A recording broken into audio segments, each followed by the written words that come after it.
बताऊँ आप एक चीज़ कि अगर आप स्टूडेंट हैं ना, ये वीडियो काफ़ी इम्पोर्टेंट है।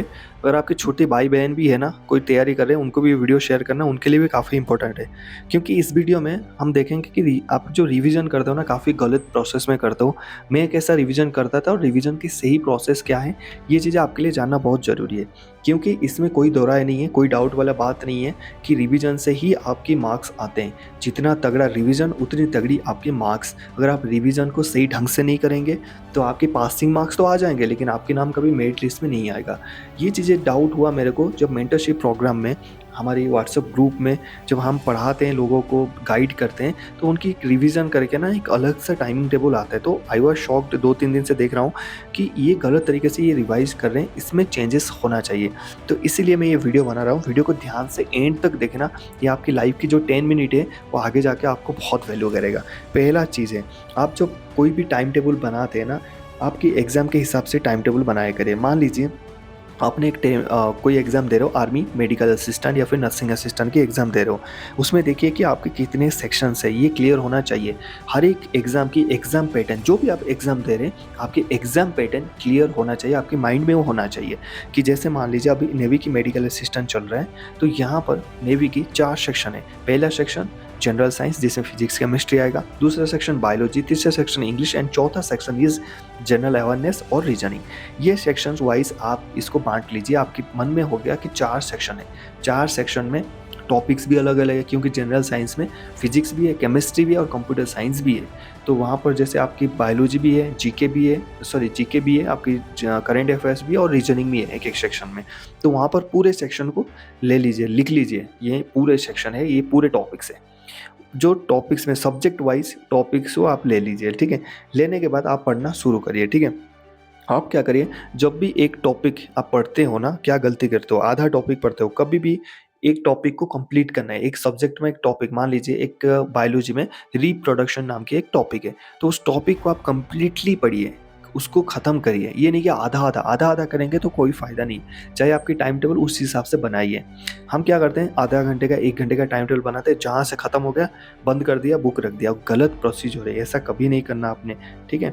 क्योंकि उससे क्या होगा, आपकी नुकसान होगा, वो गलत प्रोसीजर है। आपको एक टॉपिक को पूरा कंप्लीट करना है। करने के बाद उस टॉपिक में क्या करना है, 10 मिनट का आपने ये करना है, एक्टिव रिकॉल करना है। 10 मिनट रूल एक्टिव रिकॉल करना है। कैसे करना है, मान लीजिए मैंने रिप्रोडक्शन नाम की एक चैप्टर पढ़ा बायोलॉजी में। अब क्या करूँगा, वो बुक्स को बंद कर दूँगा।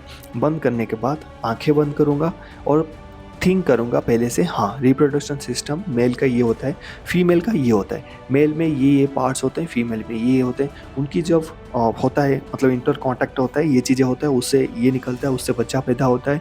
बच्चा अगर इसमें प्रॉब्लम है तो ये होता है, इससे प्रॉब्लम ये होता है। 10 मिनट तक एक्टिव रिकॉल करिए उस चीज़ों को।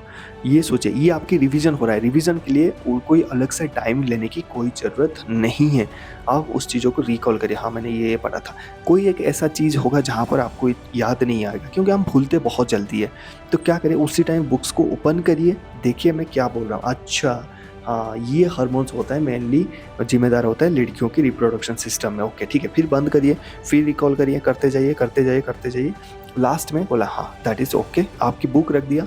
फिर आप ब्रेक लीजिए, जैसे 10 मिनट का, 5 मिनट का एक छोटा सा ब्रेक लीजिए, ज़्यादा नहीं, 10 मिनट से ज़्यादा नहीं, 5 मिनट का ब्रेक लीजिए। ज़्यादा से ज़्यादा 10 मिनट का ब्रेक लीजिए, थोड़ा मुँह में पानी वगैरह मार लीजिए, फ्रेश हो जाइए। फिर दूसरा टॉपिक आप शुरू करिए। सेम एक टॉपिक लीजिए, फिजिक्स में कोई भी, जैसे काइनेमेटिक्स का टॉपिक ले लिया, उसको पढ़िए। करने के बाद लास्ट में 10 मिनट का एक्टिव रिकॉल करिए उस चीज़ों को। जहाँ पर आपको डाउट्स हो रहा है, आँखें बंद करके फिर बुक्स को खोलिए, अच्छा ये था, ओके, फिर बंद करिए, फिर एक्टिव रिकॉल करिए। ये आपकी रिवीजन हो गया। इससे क्या हो गया, आपके माइंड में एक फ़ोटो मेमोरी जनरेट हो गया, और ये फ़ोटो मेमोरी बहुत ज़्यादा इंपॉर्टेंट है आपकी लाइफ में। आप जितने रट्टा मारोगे उतने भूलते जाओगे, लेकिन अगर फ़ोटो के हिसाब से कोई चीज़ें, अब सोचिए ना, आपको अगर मैं बोलूँगा कटरीना कैफ, आपको याद आ गया कटरीना कैफ, सनी लियोनी आ गया ना याद, सचिन तेंदुलकर आ गया याद, विराट कोहली आ गया। ये क्या, एक फ़ोटो मेमोरी है जो हमारे दिमाग में छप जाता है, ठीक है? ये जब छपता है ना, तो वहाँ पर क्या होता है, आपको चीज़ों को याद करने में ईज़ी होता है और आपको पढ़ने में भी ईज़ी होता है। तो पहला 2 रूल आपने कर लिया यहाँ पर सक्सेस। और ये जो चैलेंज मैं आपको दे रहा हूँ, 30 डेज़ की चैलेंज, आप 30 डेज़ इसको करके देखिए। अगर 30 दिन में आपको रिज़ल्ट नहीं मिलता है, आप फिर बताना। और साथ में अगर आप मेंटरशिप जॉइन करना चाहते हो हमारे साथ, डिसिप्लिन, कंसिस्टेंसी और मेहनत करके पढ़ना चाहते हो, मेंटरशिप प्रोग्राम ओपन डे कोई भी एग्ज़ाम्स के लिए आप पढ़ना चाहते हो आइए, लेकिन खास करके डिफेंस एग्जामिनेशन के लिए, सिविल एग्ज़ाम के लिए नहीं है, क्योंकि हमें सिविल एग्ज़ाम में एक्सपर्टीज़ नहीं है। तो डिफेंस एग्ज़ाम में कोई भी एग्ज़ाम हो, एसएससी की हो, सीएपीएफ की हो, आर्मी नेवी एयरफोर्स की हो, आप नीचे कमेंट कर सकते हैं ज्वाइन होने के लिए, या फिर Telegram channel army sir official free Telegram channel है, वहाँ पर जाके हमें कमेंट कर सकते हैं ज्वाइन करने के लिए, हम ज्वाइन करा देंगे, ठीक है। उसके बाद ये दोनों चीज़ें आपकी कंप्लीट होने के बाद read and underline important points. देखिए हर एक जो टॉपिक्स, मतलब मैं इन लोगों को ना मेंटरशिप में क्या देता हूँ, पीडीएफ्स देता हूँ। पीडीएफ्स में हर एक चीज़ तो इंपॉर्टेंट होता ही है, लेकिन जो अगर बुक्स पढ़ते हैं, बुक्स में क्या होता है, हर एक जो लाइन्स होते हैं इंपॉर्टेंट नहीं होता है, कहीं कहीं इंपॉर्टेंट होता है। हम छोटे टाइम से भी करते हैं, जहाँ इंपॉर्टेंट होते हैं सर बोलते हैं इसको अंडरलाइन कर ले। और जैसे जैसे हम बढ़ते आए, कॉलेज में नौकरी किए, फिर पॉज में आए, तो हमारे को पता चला एक मार्कर भी आता है हाईलाइटर करके, वो हाईलाइट करके चलते हैं उस पॉइंट को। मेनली हम अंडरलाइन करते हैं, स्कूल कर आपने भी देखा होगा, तो उस पॉइंट को अंडरलाइन करके रखिए जब भी एक टॉपिक पढ़ते हैं। अब इसको क्यों अंडरलाइन करना है मैं आपको बताऊंगा, वो चीज़ें लास्ट में ये काम आएगा जब आप एग्ज़ाम देने जाओगे, जब आप टॉपिक वाइज कवर करोगे, तो यहाँ पर क्या होगा, आप सारे को दोबारा स्पीड में बोलते हैं ना, स्पीड में पढ़ते जाओ। अरे किस लिए स्पीड में पढ़ना है यार, जो चीज़ें मतलब की नहीं है उसको क्यों पढ़ूँ मैं, जो चीज़ें मतलब की है, मैंने अंडरलाइन किया है, हाईलाइट किया है, उस चीज़ों को पढ़ के जाऊँगा एग्जाम, उसी से ही क्वेश्चन आएगा। पता चल जाता है यार कि इंडिया का राजधानी कौन है, वो पॉइंट इंपॉर्टेंट है, तो उसको हाईलाइट कर दिया। ये चीज़ में who is the capital of India, बस यही क्वेश्चन आता है, ठीक है। इसीलिए आप जो इंपॉर्टेंस आपको लगता है उसको पढ़िए और उसको अंडरलाइन करते जाइए। जो अंडरलाइन करते हैं, जब आप एग्जाम देने जाएंगे एक दिन पहले जिसको थॉरोली उसको पढ़ेंगे, तो उस अंडरलाइन पॉइंट्स को उस टॉपिक में पढ़ते जाइए, बाकी चीज़ों को अवॉइड करिए। इससे आपकी टाइम बचेगा, कॉन्फिडेंस हाई होगा।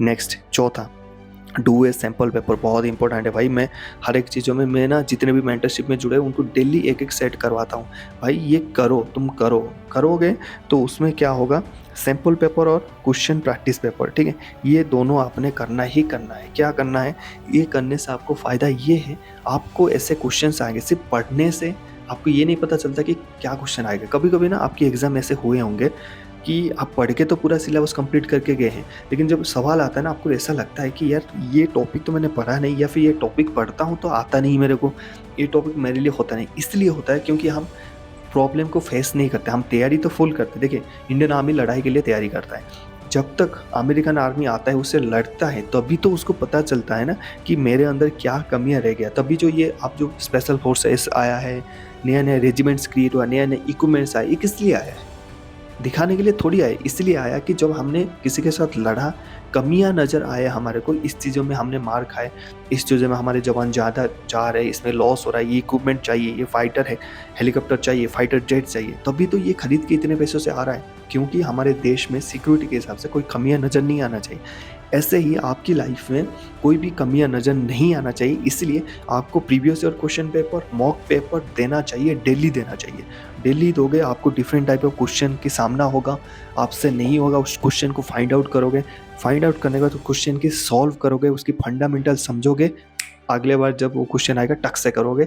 आपके ऐसे करके इतने सारे क्वेश्चंस आप कर लोगे ना, एग्जाम में आपको लगेगा अरे यही तो मैंने किया था, ये ले मार्क्स, ये ले आंसर, ये डी, ये सी, ये आपको मज़ा आ जाएगा आंसर में। मैं ये ट्रूली बिलीव करता हूँ, और आपको हवा में बात नहीं कर रहा हूँ, एक्चुअली बता रहा हूँ। आप करके देखिए, जो मेंटरशिप में जुड़े वो तो कर ही रहे हैं, आप भी करके देखिए अपने साथ, आपको बहुत मज़ा आएगा और बहुत लाइफ में आपकी इम्प्लीमेंट होगा। अब आते हैं कि जैसे आपने कर दिया, उसमें check and do it topics, आप जैसे आपने क्वेश्चंस वगैरह कर लिए, सॉल्व कर लिए, न्यूमेरिकल्स हो, थ्योरी हो, चाहे कुछ भी हो, आपको तो आए नहीं, थ्योरी तो आप पढ़ लोगे, न्यूमेरिकल्स आप सॉल्व करके पढ़ोगे। यहाँ पर आपको कहीं ना कहीं ऐसे क्वेश्चंस होंगे ना, जो आप जैसे बोलोगे यार हमेशा ना मैं ये लिमिट, नहीं तो डेरिवेटिव्स, नहीं तो एलसीएम एचसीएम, नहीं तो प्रॉफिट एंड लॉस में ना मार खाता हूँ, मेरे से यही नहीं होता यार, ये मेरा वीक पॉइंट है। उस वीक पॉइंट को आपने पकड़ लिया। मैं बोला ना, लाइफ में अगर आपने गड्ढा पकड़ लिया, आपकी वीक पॉइंट्स कहाँ है, मतलब आप सक्सेस में पहुंच गए, आपको कोई नहीं रोक सकता। इसलिए आपने जैसे उसको चेक किया और वीक टॉपिक्स को आपने पकड़ लिया, पकड़ने के बाद आपने क्या किया, उस चीज़ों में काम करना शुरू कर दिया। हाँ भाई कैसे कैसे होगा, पूछना शुरू कर दिया, नेट पे देखना, यूट्यूब में देखना। आजकल तो सारी चीज़ यूट्यूब में अपलोड है, आपको बुक्स खरीदने की ज़रूरत नहीं है। पहले आपने यूट्यूब में फुल चैप्टर देख लिया, profit and loss full chapter देख लिया, हाँ ये होता है, रूल्स ऐसे ऐसे होता है। फिर आप बुक्स खोले, पढ़ लिया, पूरे बुक्स पढ़ लिया। उसके बाद आपने क्वेश्चन खोले, एमसीक्यूज सॉल्व कर लिया, ऐसे 100 क्वेश्चन, 200, 500, 1000 कर लिया उस टॉपिक में। कोई माइका लाल है आपको रोक सके? कि आपको कहाँ से वो भगवान विष्णु से, भगवान श्री कृष्ण से थोड़ी ना क्वेश्चन पेपर बनाएगा, वो इंसान है वही बनाएगा। उसी टॉपिक से आपने वही पकड़ लिया, उसके ऊपर काम किया, आपकी लाइफ में आप बेहतरीन होंगे, आपके ऊपर कॉन्फिडेंस आएगा। अभी एक मेंटरशिप में हाल ही में सुबह मेरे पास मैसेज आया था फिजिक्स को लेके। सर मैं फिजिक्स में बहुत बड़ा वीक हूँ, उड़ीसा से वो स्टूडेंट है, नाम कुछ साहू करके है। तो उसका मैंने उसको बताया, भाई तेरे को ये टॉपिक वीक है, ओके आप जाइए यूट्यूब में इस टॉपिक को फुल चैप्टर देखिए। देख लिया, ओके आइए आप क्या करें, उसके बाद बुक्स में इस टॉपिक को पढ़िए, अंडरलाइन करिए जो मेन पॉइंट्स है। कर लिया, मैं जो पीडीएफ आपको दूंगा, जो उसमें इंपॉर्टेंट पॉइंट हाइलाइट्स होंगे उसको भी पढ़ लीजिए। एमसीक्यूज भी आपको दूंगा, इंपॉर्टेंट एमसीक्यूज 30 40 50 जो भी होंगे आपको दे दिया। आपकी टॉपिक कंप्लीट हो गया। अभी आप वीक नहीं, आप स्ट्रांग बन गए। आपको इतने ही क्वेश्चन करना था, ठीक है। पढ़ाई बहुत ज़्यादा नहीं होता, हम बना देते उसको बहुत ज़्यादा, क्योंकि हम पिछले जो तरीके चल रहे हैं ना उसी तरीके से पढ़ाई करते हैं, हम स्मार्ट वे में पढ़ाई नहीं करते, ठीक है। अब चलते हैं स्मार्ट स्टडीज, आ गया ना 7 पॉइंट में। स्मार्ट स्टडीज में ये होता है कि आप देख रहे हो कि किस टाइप के क्वेश्चंस अभी फिलहाल अगले 5 साल में रिपीट हो रहे हैं, किस टाइप के क्वेश्चंस आ रहे हैं, ठीक है। कौन कौन सी चीज़ें पढ़ना है, कौन सी चीज़ें नहीं पढ़ना है। सिलेबस में नहीं है तो नहीं पढ़ना है, सिलेबस में है तो पढ़ना है। माइनस मार्किंग है, नहीं है, प्लस मार्किंग है तो कैसे करना है। ये होता है एक स्मार्ट, आपका कितना है स्मार्ट स्टडीज़, किसके बाद क्या पढ़ना है, कैसे पढ़ना है, कहाँ से पढ़ना है, और कम टाइम में ट्रिक कैसे समझें। हिंदी की जो अपनी मैथमेटिक्स की ट्रिक, जो सवाल 1 मिनट में होना चाहिए उसको 10 सेकंड में आजकल हो जाता है, उसकी ट्रिक समझना वो स्मार्ट स्टडीज़ है। स्मार्ट स्टडीज़ ये नहीं है कि बेल्ट के बांध के, परफ्यूम लगा के, क्रीम लगा के, बुक्स के साथ बढ़ के, 2 पंखे लगा के, 3 एसी लगा के पढ़ लिए, वो नहीं है स्मार्ट। स्मार्ट यानी मतलब है जो बाकी लोग कर रहे हैं आप वो नहीं कर रहे हैं, आप अपनी 4 घंटे को 8 घंटे बना रहे हो, उसको बोलते हैं स्मार्ट। और यही पर्टिकुलर चीज़ें मैं आपसे करवाता हूँ मेंटरशिप में, और आपको पर्टिकुलर चीज़ सिखाता हूँ, क्योंकि इसी में पावर है। अगर आप पुरानी तरीके से पढ़ाई करोगे तो आपके 40 नंबर आएंगे 100 में, अगर आप स्मार्ट स्टडीज़ करोगे तो आपके 90 आएंगे, ये मैं वादा करता हूँ आपसे। अब 8वां नंबर जो पॉइंट है ना, ये काफ़ी इंपॉर्टेंट है भाई, बहुत ज़्यादा इंपॉर्टेंट है, इससे अच्छा इंपॉर्टेंट पॉइंट नहीं है। तो यहाँ पर ये बोला है, ये जो मेक डेडलाइन और रफ वर्क, ये दोनों चीज़ें काफ़ी इंपॉर्टेंट है, इसलिए 8 और 9 नंबर पे रखा हूँ। 8वां नंबर पे मेक डेडलाइन। जैसे मान लीजिए आज आपका कल एग्ज़ाम है, मान लीजिए आज कितना 12 13 हो गया शायद, 15 तारीख को एग्ज़ाम है, ठीक है। आप 14 तारीख को रात को कैसे पढ़ते हो, बहुत ज़्यादा। 14 तारीख को रात को तो आप सोओगे नहीं, बोलोगे आज तो बुक वगैरह खा जाऊँगा, मैं पढ़ जाऊँगा इसको, मतलब लेटा के पढ़ जाते हो, सो के पढ़ लेते हो, नहा के पढ़ते रहते हो, क्योंकि 15 तारीख को आपका एग्ज़ाम है, नहीं पढ़ोगे तो फेल हो जाओगे। यही चीज़ें आपने डेली लाइफ में करना है। आपको एक डेडलाइन फिक्स करना है कि इस टॉपिक को आज मैं रिवीजन करूँगा, और टाइम भी फिक्स करना है। ये नहीं कि बस, बहुत लोग क्या करते हैं, मेरे को आज फिजिक्स की लॉज ऑफ मोशन ख़त्म करना है। कब ख़त्म करना है भाई, सुबह 8 बजे शुरू किया था, शाम को 8 बजे ख़त्म है, ये नहीं है। डेडलाइन लिखिए कि मैं आज, जैसे आज आपकी रिवीजन डे, जैसे 2 दिन आपने पढ़ाई कर लिया, उसके बाद आपने एक्टिव रिकॉल किया है, 2 दिन आपने रिवीजन किया है, 10-10 मिनट का, 15-15 मिनट का आपने जैसे माइंड में मैंने बोला किया है। 2 दिन के बाद पूरे टॉपिक को जितना पढ़ा है आप 1 दिन गैप लेके रिवीजन करिए पूरे को। जब वो रिवीजन करते हैं तो एक डेडलाइन बताइए कि इस टॉपिक को मैं आज 8 बजे शुरू करने का, 9 बजे तक पूरा रिवीजन कर लूँगा ये तीनों टॉपिक। तो वहाँ पर उस हिसाब से सीरियस होकर पढ़ना है, उसको बोलते हैं डेडलाइन। तो इसी डेडलाइन के साथ आप भी पढ़ते हो ना, जिस दिन एग्जाम रहता है उसे एक दिन कैसे पढ़ते हो, पूरे भूख मर जाता है आपकी, कुछ नहीं, कपड़े पहन लो, नहाए नहीं, कुछ नहीं, भला पढ़ना है भाई, सिलेक्शन होना है। तो इसीलिए डेडलाइन आपने फिक्स करना है डेली लाइफ में, ताकि आपके अंदर एक सीरियसनेस आए, आपको एक हैबिट पड़े, आप जो पढ़ रहे हो सीरियसली के साथ पढ़े। क्योंकि ये सपना सिर्फ आपकी नहीं है, आपके पीछे एक टीचर मैं हूँ, मेरा भी आप सपना है, आपको सक्सेस मिलेगा, मुझे खुशी होगा, आपकी फादर मदर को खुशी होगा, सबसे बड़ा खुशी आपको होगा, क्योंकि आपने लाइफ में कुछ कर दिखाया, और आगे जाके आपको एक लाइफ में बहुत अच्छी साथी मिलेगा, चाहे वो लड़की हो या फिर लड़का हो, और आपके एक ब्राइट फ्यूचर होगा जो आप कंफर्टेबल लाइफ के साथ 60 साल 70 साल जब तक जिए आप काट सकें, ठीक है।